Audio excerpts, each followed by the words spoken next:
Dahil wala kaming snow for this year and last year, kaya naisipan ko na lang na i-flex itong snow nung nakaraan pang mga taon. O, 'di ba? Ito nga pala yung first snow ko dito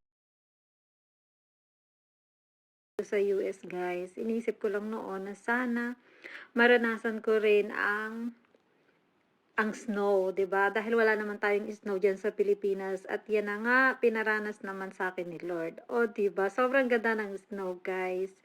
Pero alam nyo ba, ang pinakaayoko sa snow, yung kapag matutunaw na siya. O, 'di ba, sobrang kapal ng snow. Ayoko nung 'pag matutunaw na siya, madulas, maputik. So, pero kapag ganyan, yung bagong snow pa lang, sobrang ganda. Hindi nga ako makapaniwala na makakarating din ako dito sa US eh, 'di ba? So, sino nga ba naman ang mag-iisip ng isang katulad ko eh makakarating dito sa US? Nakapunta nga pala ako dito sa US kasi may nakilala akong AFAM, guys. 'Di ba? Ganda 'yarn. So, ayan na nga, inasikaso niya yung aking mga papers nung una kaming nagkita. Pagbalik niya dito, eh, agad-agad niyang in-apply ang aking visa. Ano nga pala siya, fiancé visa.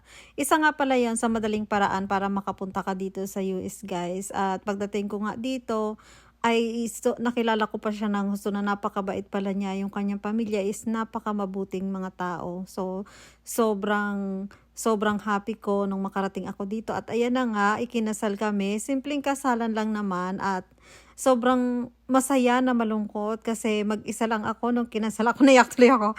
And then, ayan, andyan yung magulang ko, nasa, ano lang sila, nasa TV.